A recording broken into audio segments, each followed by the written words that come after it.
Operating budget hearings with the Budget and Finance Committee. And Metro Council, before us, we have Metro Water. I'll turn it over to Director Potter for you to do the introductions, and then you can walk us through your budget, and the floor is yours. Thank you, Madam Chair. Good afternoon, everyone. I'm Scott Potter, the Director of Metro Water Services. To my right is Ben Adedui. He's in the Finance Division for Metro Water Services. To my left, Jim Snyder. And then we have John Honeysucker and Shanna Whitelaw. Shanna is our capital expert. She'll be able to answer any questions that may come up on that. This is the O&M budget, but you never know. So I'll briefly go over our financial performance for this year and then go into discussions about our next year financial position. The good news is we're ahead on revenue. For the last 5 years, we've averaged about 1.7% growth on revenue, and from a expense perspective, I'm not sure that the numbers currently reflect actuality because we have a lot of journal entries at the end of the fiscal year, but I'm really comfortable and confident that we will maintain budget on the expense side. From a stormwater perspective, our revenues are also up, and I think that's due to our aggressive stance in identifying and collecting funds that had not been collected in the past. And then on the expense side, stormwater, ironically, our objective is to spend money as fast as we can get it. So we try to spend that money responsibly. I think we do. We're meeting, I think, the council's expectations on the C projects and also on the large capital. Ricky Swift and his team, I think, do a really good job of identifying those projects that are most currently necessary. I understand the council has lots of needs, especially on the stormwater perspective. And from that idea, the more money that we get, the more projects that we can do. I'm not advocating a rate change on stormwater, but we do use that money as wisely as we can. From a next year's budget perspective, our requested budget on the water and sewer side is, for all intents and purposes, flat. It's a 0.6% increase, and we can go into the line item by line item if you would like to, but I consider that a flat budget.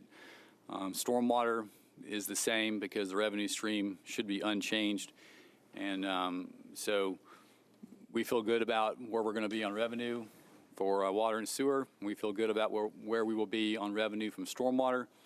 We are seeing, I think, in the 1.7% per year revenue increase, the effects of the growth that Nashville is experiencing. We're not really seeing any stress to the system with the exception of the southeast area, and we're taking steps to address that. We've done a study on the projected next hot corridor, so to speak, the Dickerson Road corridor, and we feel really good about the heavy infrastructure going up that corridor, both on the water and sewer. So once we get the southeast transmission main issue resolved, I feel good about our ability to support the growth that the city is seeing.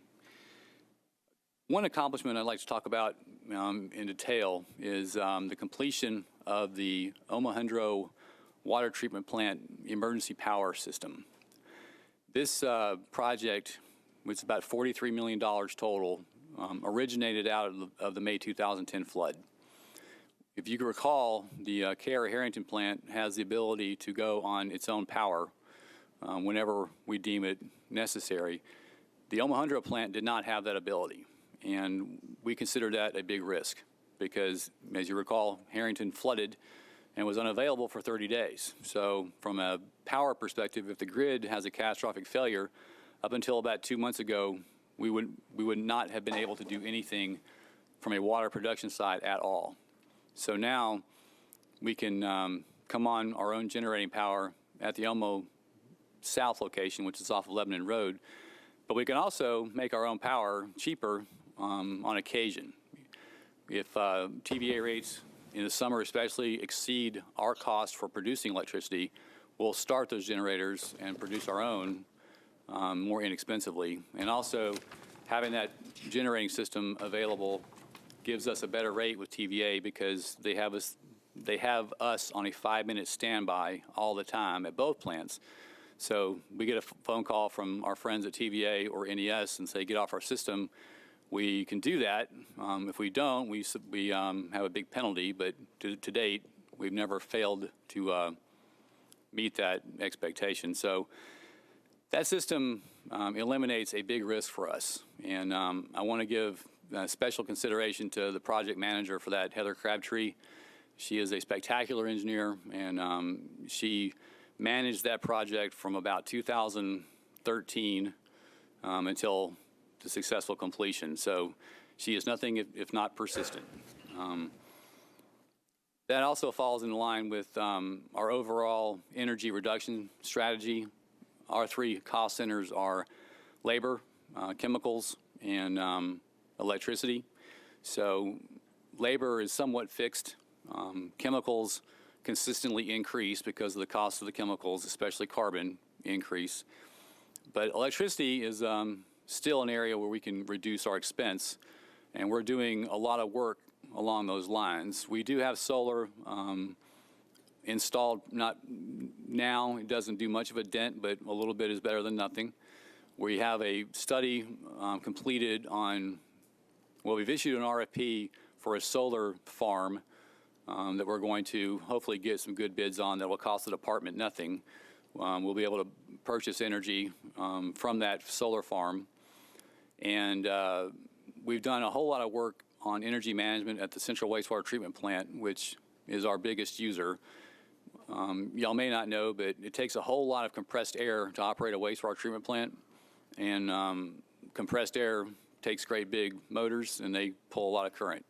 So we are working really diligently to provide our operators what we call an energy dashboard, where they can see what the costs are at that moment, and they can predict when they should start and stop the big motors and do it as inexpensively as they can. The final shout out I'd like to do is to our wastewater treatment plant operators, electricians, mechanics, and administrative staff. Y'all may be familiar with the Six Sigma approach. All three of our wastewater plants have achieved 4 nines on reliability in the last decade. And the Six Sigma is 3 nines, and we've achieved 4. That is really remarkable, and it goes to the dedication and talent of the people who work there. Every once in a while I mention that it's not the most glamorous way to make a living, but if I'm building a city from scratch, I'm starting with a wastewater system. And without that, we all get sick, and no one wants that.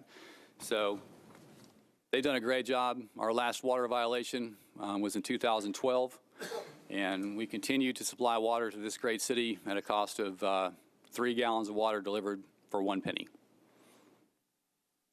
Madam Chair, that concludes my remarks, and I'd love to answer everyone's questions except for Councilman Pulley's. Thank you so much, Director Potter. Councilman Glover. He's hit his button now, Director. Councilman Glover. I just want to make sure, Mr. Potter, you called him out, not me that time. Absolutely. Thank you, Mr. Pulley. Thank you, Councilman. All right, I want to go back very quickly because I don't think I followed you. So when you say you fire up the generator, if you have to move there, what is running that? It's not the solar. What is actually? Diesels.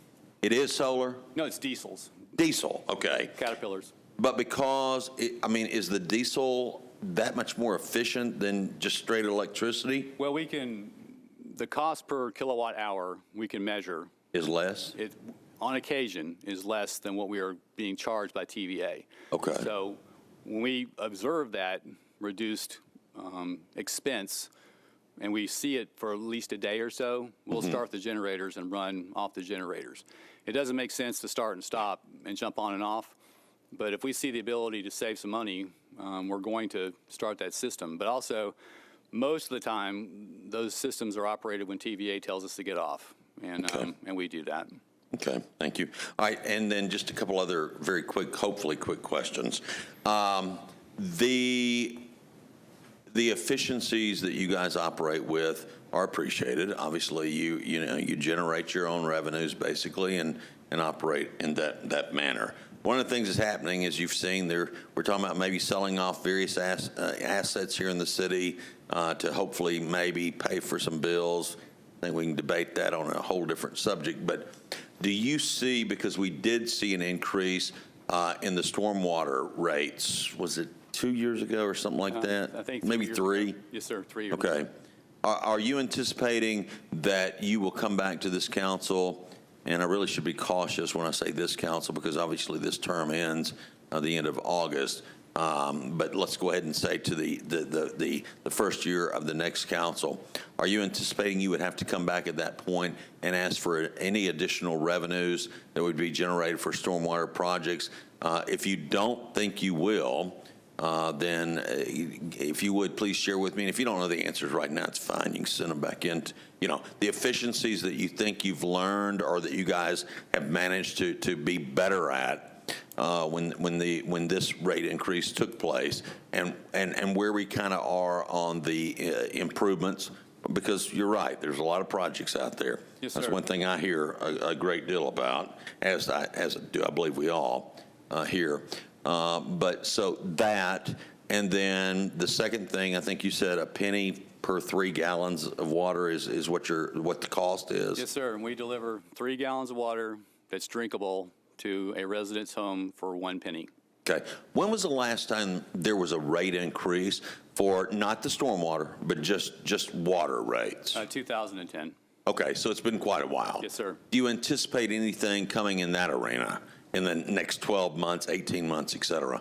Well, since the last rate increase was in 2010, I certainly anticipate having to come to this council to have a rate discussion. Okay.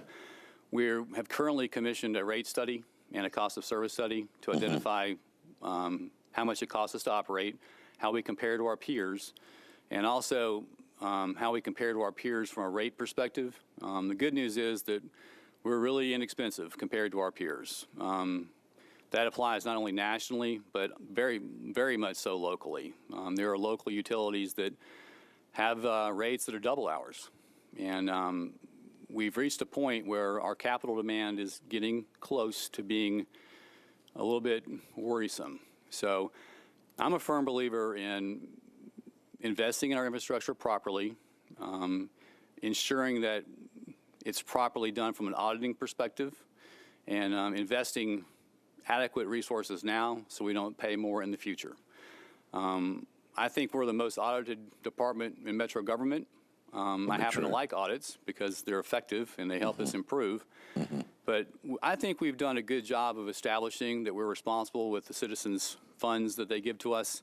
And we need to take a hard look at the next, not only 1 to 2 years, but the next 25 years. How are we going to operate and maintain and capitally invest in our system properly?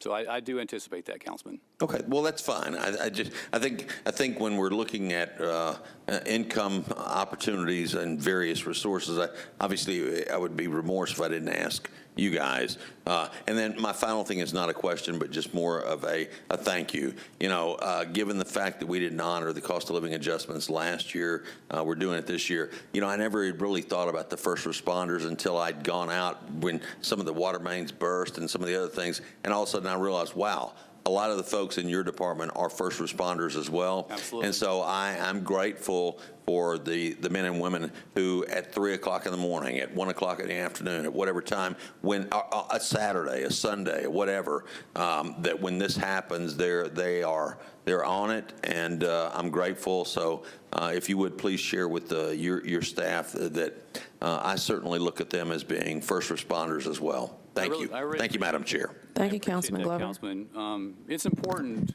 to recognize that.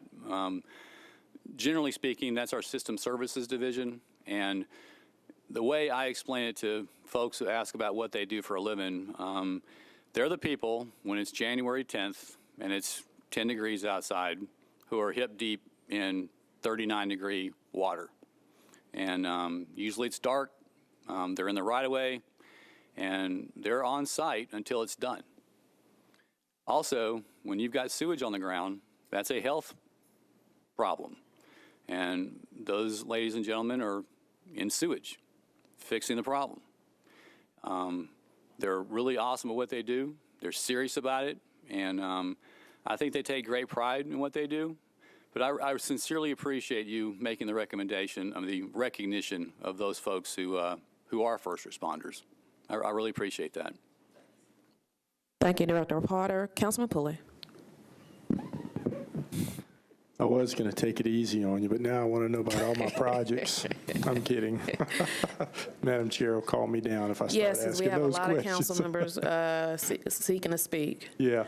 Got a couple of questions, and then I got a comment. But what's the level of coordination taking place between you and Public Works on the new solid waste master plan and Water's energy management plan? It's close.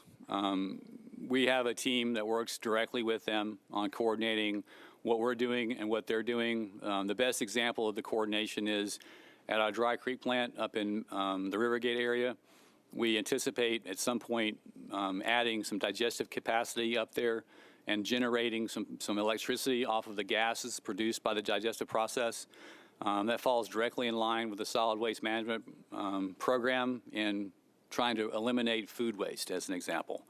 So our friends at Public Works are, in a very good way, zealots about this, and we share that. So I think the coordination is really good. Okay. And opportunity for us to, as a city, to process organic waste like the food waste that you're talking about at any of our wastewater treatment facilities? There is an opportunity. One of the things about digestion and wastewater treatment plants is if you mess up the process, you've got a really, really big problem because our digesters are enormous and they operate, generally speaking, just like our own stomachs. And if they get upset, they don't feel very good. And if we kill the biomass in that digester, then we have a long time required to regenerate it. It's in times of weeks to regenerate that biomass. So how we approach introducing food waste into that stream is very delicate. And we're going to learn from those who have done it before because it has been applied nationally. But to their credit, my wastewater operators are a little bit, nervous about the whole idea. So we're proceeding with caution. But it is possible, and we intend to participate. Okay, thank you. Trees drink an awful lot of water, don't they? I'm a big fan of trees. Yeah, that's what I understand. And you guys have been stepping up on tree maintenance and tree planting and these kinds of things. I just wanted to give you appropriate accolades for doing that. We need a lot more of it. Somebody sitting behind me is about ready to do something about that now, and I know she'll certainly trumpet your efforts as well. So I really appreciate you doing all of that. Also, can you give, I've seen really some serious issues relating to the number of capital projects that you have backlogged, because we have a lot of stormwater issues in my district, and I want to just thank you for the responsiveness of your staff, because they are, I wear them out, frankly, and we've got a lot of issues, and they're very, very responsive, and I've been very impressed with how they have come out and evaluated things. Unfortunately, capital projects require money, and you just have a significant amount of them. Could you just comment a little bit on that, and what kind of situation you're in currently relating to those? Well, the councilman is correct in that there is a big backlog. The good news is that we made a pretty good dent in the low-hanging fruit, so to speak. And with all seriousness, we can spend money as fast as y'all give it to us in a very responsible manner. I think our processes are in place that we don't waste money when it's involving a stormwater capital project or a stormwater C project, or most importantly, a project that is done by our crews that are based out of County Hospital Road. They do a lot of really important work to maintain the existing stormwater infrastructure that without their work, we would be chasing our tails completely. So it's literal in that if we had more revenue, we could do more work. With the demands on everyone's pocketbook, that's a delicate balance that y'all are well aware of. I don't need to tell y'all that. But with additional revenue, we can do more work. It's that simple. And our people would love to do more work because it would reduce the amount of interesting phone calls that they engage in with our members of the council. And lastly, final question, how do we compare to similar cities with respect to our water rates? They're extremely low. The average water bill nationally, water and sewer together, is about $140 a month, and mine runs $61, and I've got a teenager in the house. So our rates are low. And one of the things that we rally around at Metro Water is the amazing act that occurs all the time in our city. A mom, a dad, grandma, pick someone.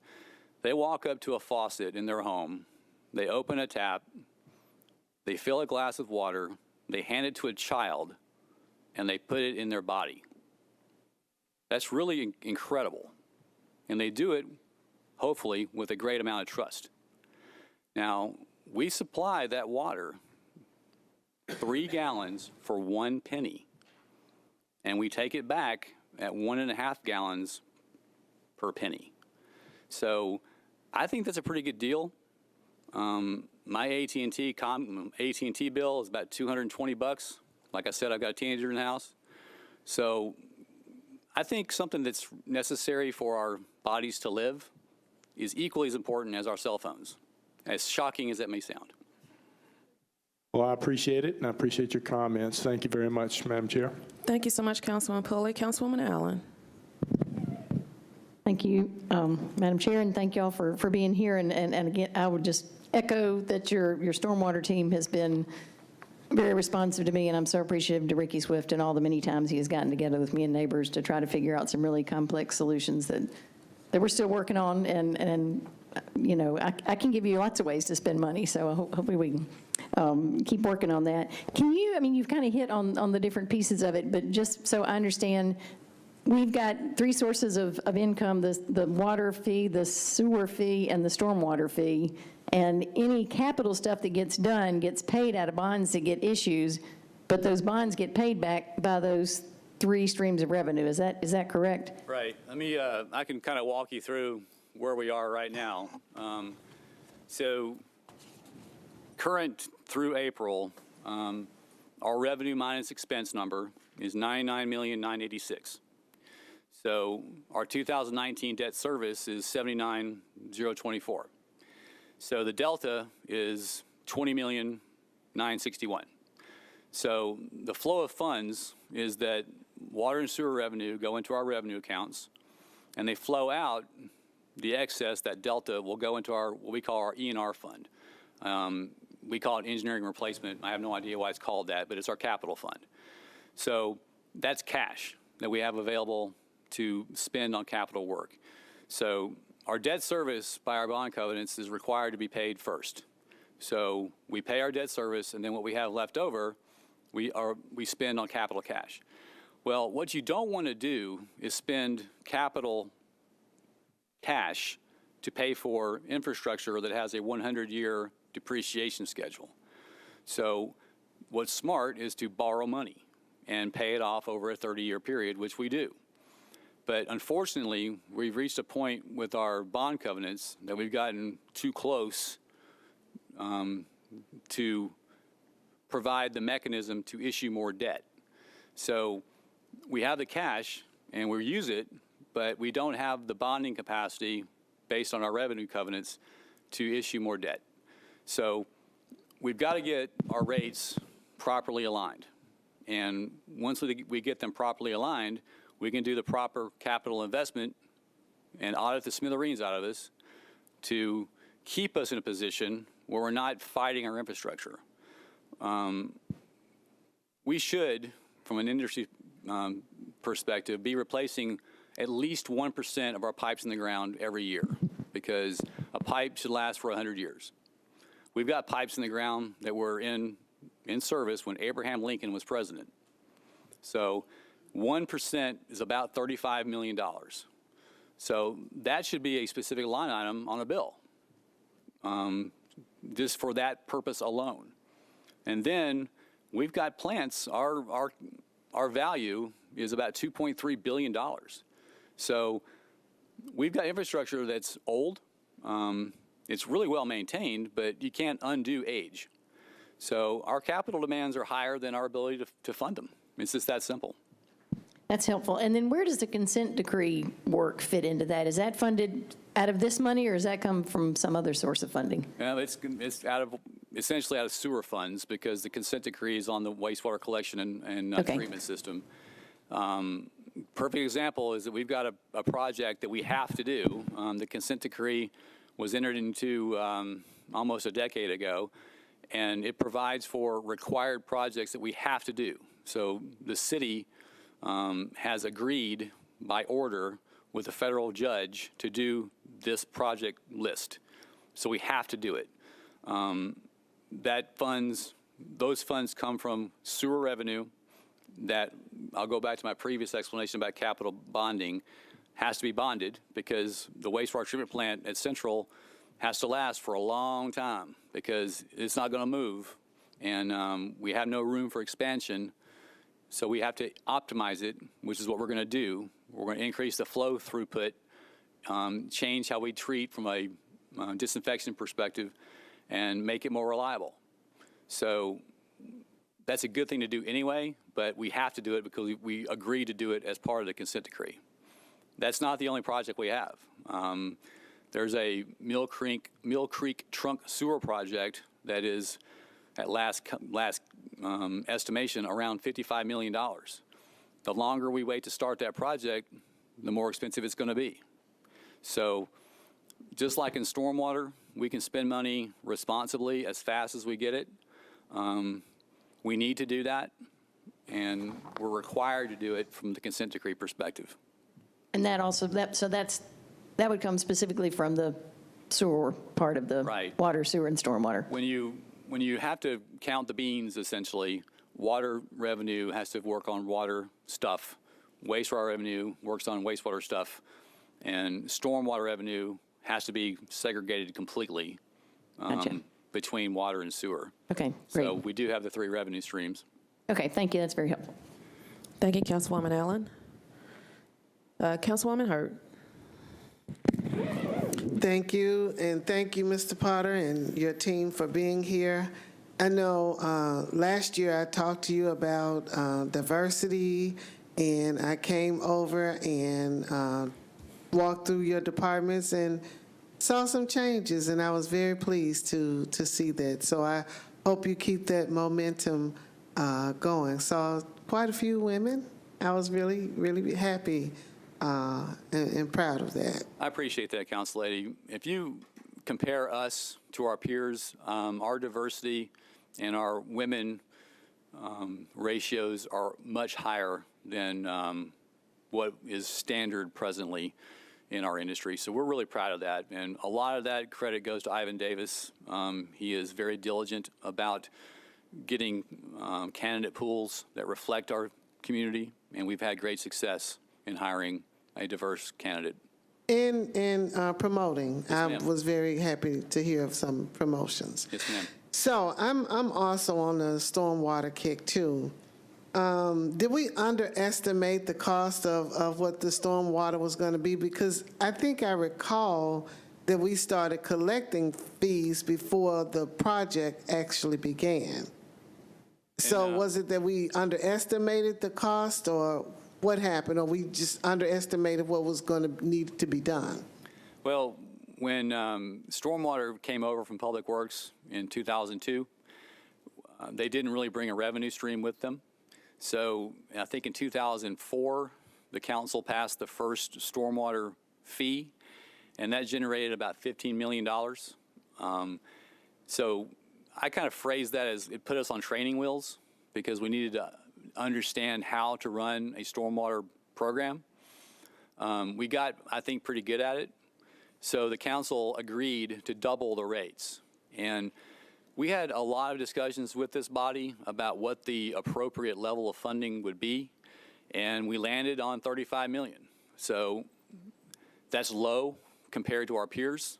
Some cities quadruple our rates, and so literally it's it's based on the comfort of the council. But, you know, I think that if other cities quadruple and they take care of the stormwater and take care of the water problems, I think we need to look at that as a model. I'll be happy to pay a little bit more in order to make sure that I'm getting the service that I needed, that my stormwater is good, and, you know, and a lot of the problems that we have, we don't have them.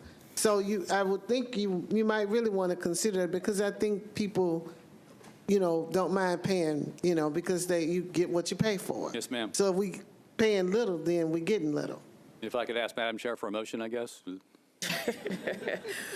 Director, this is just a hearing. Oh, well.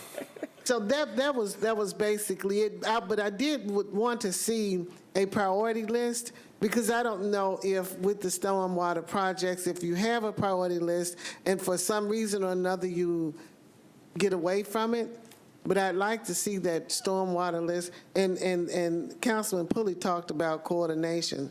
I would like to see you and Public Works and Codes and all of you all coordinate on everything, because it seems like we go back and forth and back, you know. Well, let me address that a little bit, Council Lady. Every month, the representatives from Codes, Planning, Water, Public Works, the leadership, we get together for that express purpose.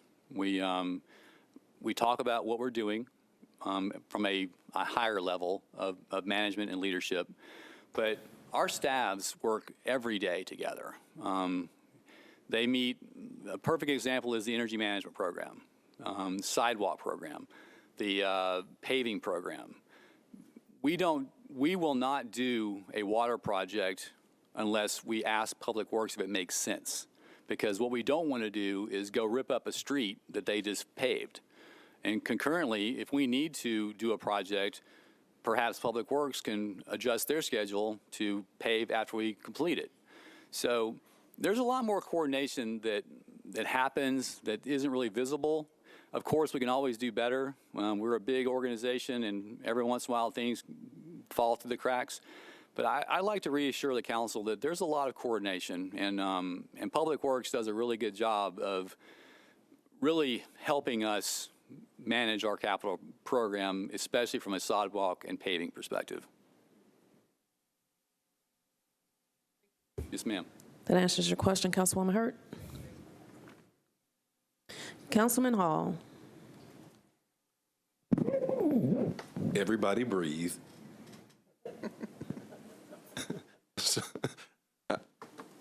I say that because, Councilman Pulley, I need to talk to you later about some secrets that you may have that I need to tap into. I know I've been a thorn in water and Public Works side a little bit here in my time in council, but I believe everybody is on the same page and working well together. I would like to ask a few questions, so I'll be as quick as possible. Starting with, is there a long-term plan in place or being discussed to keep pace with the city's growth and at the same time balance that aging infrastructure that we have that you actually have mentioned? Yes, sir, there is. From our capital planning perspective, and Shanna, after I'm done, I want you to jump in with any additional comments. We have a 5-year capital plan that rotates each year. So we have a 1-year capital plan that we execute that year. We have a 5-year plan that programs out 5 years. We also have a water and sewer master plan document that visions 10 to 15 to 30 years into the future. So one of the things that is a good example of how we missed is the Southeast Corridor. We identified the need to increase transmission in the Southeast Corridor, but we missed it from a date perspective because it developed a lot faster than we thought. So with that in mind, we update our master plan more often than we used to. So Shanna, you want to add anything to that? The only other thing I would add is that we also are looking at aging infrastructure. We have a plan called the Water Infrastructure Replacement and Rehab Plan that prioritizes all of our aging infrastructure, and that plan goes out 10, 15 years, which then gets incorporated into the 5-year plan as well. And we do the same thing on the sewer side, and Clean Water Nashville is identifying a lot of our problems long-term in a capital process. If possible, I'd like actually a copy of both of those 10-year plans. Sir. Also, I know you mentioned about the 1% equaling about $35 million a year that's going in there. How do you feel about a specific percentage of the capital budget being allocated to assist with those 10-year plans or long-term plans to deal with the infrastructure capacity as the city continues to grow?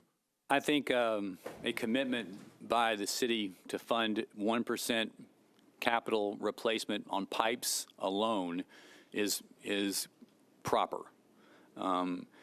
That's never been done, and few cities in America have done that. So that is coming at a great expense. Director, 1% is how much again? It's between 35 to 40 million a year. Okay. And that's just pipes. So that's a separate line item from what a normal capital project would be. That is something that should be just a renewable annual cost. So what's happened nationwide is a humongous backlog of pipe replacement has emerged. And the longer that bubble is pushed forward, the more expensive it's going to get and the higher the risk. We're not in a position like some cities are from a crisis, but we've got pipe that's really, really old. And the longer we delay replacement, the risk goes up. So within our rate discussion and our cost of service study, that is a topic that will be addressed. So to do it right is going to cost money.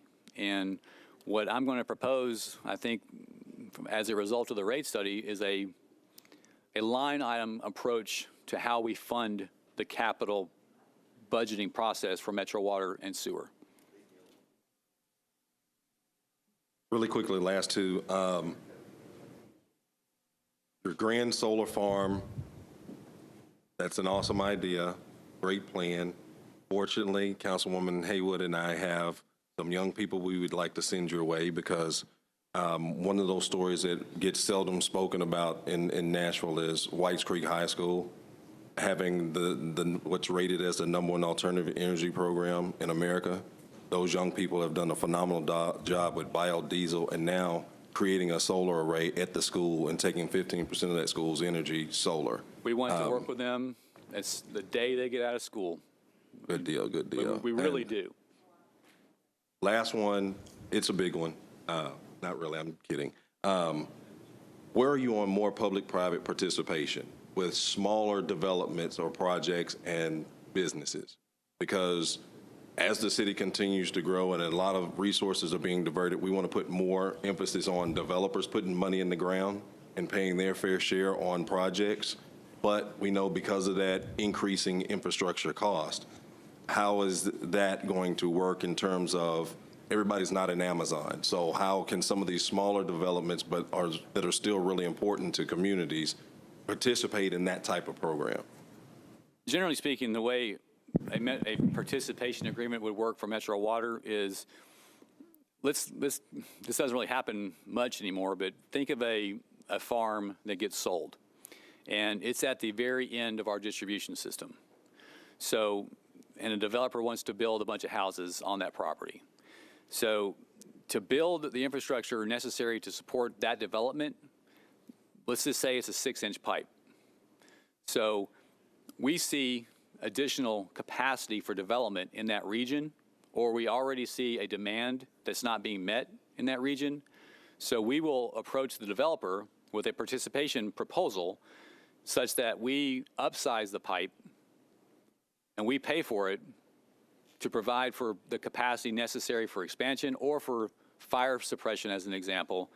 So it's project specific, and Mr. Cross in Metro Legal is very diligent in making sure that any type of additional expense incurred by the department benefits the system, because that's also a bond covenant issue. So we cannot give money to a developer unless it improves the system as a whole. We have a good history of participating with developers in that. It's just not as prevalent as one would think, because a lot of our space has been developed, and a lot of the areas that haven't been developed are in areas where we have relatively strong infrastructure. Does that answer your question, Councilman Hall? Thank you, Chair. Thank you so much. I want to remind council members we have 3 other departments coming behind Metro Water, so I would encourage you to remain. And for council members, Budget and Finance Committee members will be recognized first, and then the council members afterwards. Councilman Cooper. Thank you, and it's always a pleasure to hear from your department, Mr. Potter. It's inspirational. A couple of quick questions. Not that long ago in Southeast, there was a participation agreement which provided important infrastructure improvements, and the narrative was that the development community ended up paying for that. They will. They will. How did you manage that? Did you bring them into a room and explain the benefits? Yes. We have a really good relationship with the development community, and they have a good relationship with us. So our interest as the water department is to increase revenue responsibly. So in the Southeast area specifically, the developers needed capacity essentially yesterday because, as I said earlier, the development out there got ahead of us. So we put together a participation agreement where we identified what we call a unit of flow. And for each unit of flow, a developer pays us X number of units. It's $2,000 per unit of flow? $1,000 per unit of flow. So they pay us to offset our expense of extending the infrastructure out there. We're in the process of doing that right now, and we hope to be able to issue capacity letters soon. Having a little bit of a problem with an easement. We may need y'all's help on that. So, but that's a perfect example of a public-private partnership that benefits the city overall. It provides for expansion, additional revenue, but it doesn't burden the department. I appreciate you providing this, an additional model for us as we grow. And then very quickly, I know there are a lot of people here, the district energy system sale, I mean, presumably they are big customer of yours. Do you have any thought about the sale of that system? I've got to be kind of careful on that, Councilman, because I was on the evaluation committee. Okay. So honestly, I don't think I should address that. Okay, I appreciate that. Thank you, Director. Thank you, Councilman Cooper. Councilwoman Dow.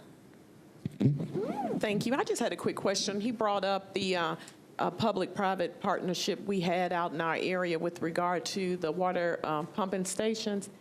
I know that when we have a new business that come along, they pay a capacity fee. Is that correct? Yes, ma'am. What happens to that money? Because it was my understanding for many, many years that those water capacity fees that the different businesses pay when they connect, that money was supposed to be used for capital infrastructure, like pumping stations. So I'm curious as to why, not that I have a problem with the developers participating, so let me put a preface on that. But I do know that each time we have a new business that come, they get that capacity letter and they pay a significant fee based upon their, predicted usage.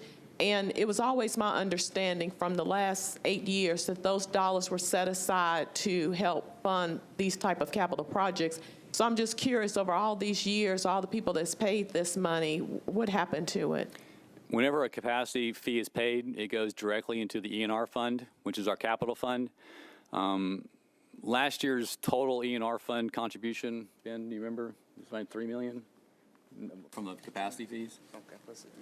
Ben will look for that, but the amount of capacity fee we ingest is not very much. And all of the capacity fees that we are paid goes directly into the E&R fund. So there is an exact trace of that dollar from the developer to our E&R fund and out into capital projects. Do you have it outlined as to, for example, because we've had a significant amount of, business in our area. do you have it broken down to, like, for example, by area, by district, or so forth, like how much each person or entity is paying into water capacity and where those funds are allocated out? For example, if I've had, over the years, last 10 years, 30 businesses pay a certain amount for capacity, then where does those dollars go? They're not, I know they're dispersed throughout the county, but do we have any kind of accounting to determine where those dollars are spent? We, just to kind of follow back on what the number was, in fiscal year 18, we collected $7.9 million in capacity fees. So a good capital number for us, we really should be spending about $200 million a year. So the percentage of capital contribution to our capital budget is really small. We can't trace a dollar from a developer to the E&R fund to a specific project because it goes into the fund as a whole. We can provide you as much information as you want as to how much they contributed, but we don't account that way. So we don't account a dollar from developer A into the fund to pipe B. It goes into the capital improvement fund. Okay, and the reason why I asked that, because, for example, the people in our area are having to pay to build these pumping stations, really, and they pay because they want to put a whole bunch of apartments in. So that is what's facilitating a lot of it, along with another big commercial development. They want to cram a bunch more houses out there, so that's why they were willing to pay. But the other side of it is that, when we look at where else in the city are people purchasing pumping stations, I think we're getting 11. I can't remember how many was said on the map, but I thought it was about 10 or 11 that was needed, they said. But I'm just trying to get to, why are they paying and other areas are not, who are utilizing the same, like, why are we paying? Why were these, I know why they were willing to pay, because they told me, because they're desperate to get these apartments and housing built. But my question is, are we paying money out in some areas and the dollars are not being repatriated there? They're being spent in other areas where developers are not being asked to participate in the cost. And I guess ultimately that's where I'm getting, because I did have a lot of my developers reach out to me, and they were saying that, yeah, they're asking us to build a pumping station, whereas all of these years, every time we've connected, we've paid fees. And nowhere else in the city are they asking people to participate and build pumping stations. So, I'm just trying to get to, do we have any type of policy or method as we go forward? Are we going to start asking them to, participate more in the cost of, funding a pumping station? Or is it going to be something that the city provides? So I was just trying to get a little clarity on that, since, we paid and other areas are not. Well, let's review what a capacity fee, what it is. So a pipe has a certain amount of capacity for flow, either on the water side or the wastewater side. So I'll speak directly to sewer because it's the easiest one to explain, and the rules are very clear on how we allocate capacity. We have a permit that allows us to operate a wastewater pipe no more than 80% capacity before we have to add additional capacity. So if a developer comes in and wants to connect to that pipe and it exceeds the available capacity, then that developer is required to build the capacity to meet their demand. That's completely separate from a capacity fee that everyone pays anyway. So it's completely dependent on what the development is and what the available capacity is. Shanna, you want to add anything to that?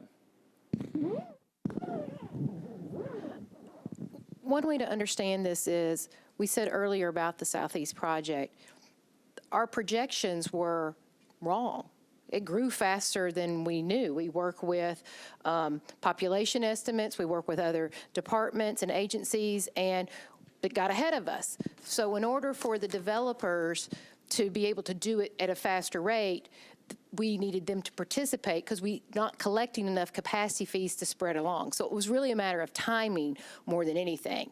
It's not so much that the capacity fees weren't available, it was a timing issue, is why we went into the participation agreement with them in that area. And there's precedent to that. The original Mill Creek trunk was done in the same way. in the early 2000s. So there's precedent to how we're doing the southeast corridor to how we did it on the Mill Creek trunk. Right.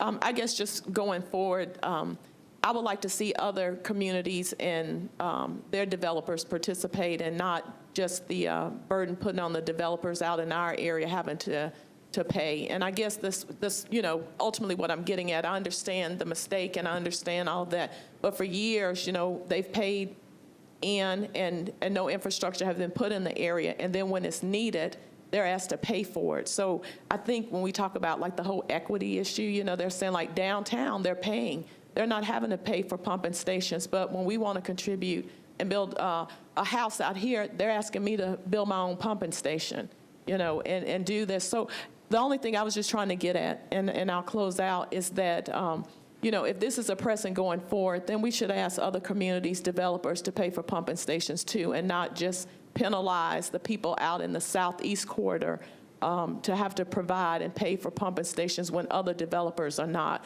I think that's somewhat unfair to ask them to pay and nobody else is paying. So I'm glad that they did and they were desperate enough to do it, but I think that in a way I don't think it's fair. Thank you. Thank you so much, Councilwoman Dow. And out of courtesy of our other three departments, Councilman Elrod, you're going to be the last council member. Councilwoman Van Reese and Councilwoman Haywood, you can still ask your questions to the departments after the hearing. Councilman Elrod. Thank you, ma'am. I'll try to be brief. First of all, the Southeast participation agreement, I think, was a great idea, and I appreciate y'all doing that because y'all were adding specific capacity in a specific area very fast, so I think that was a good thing.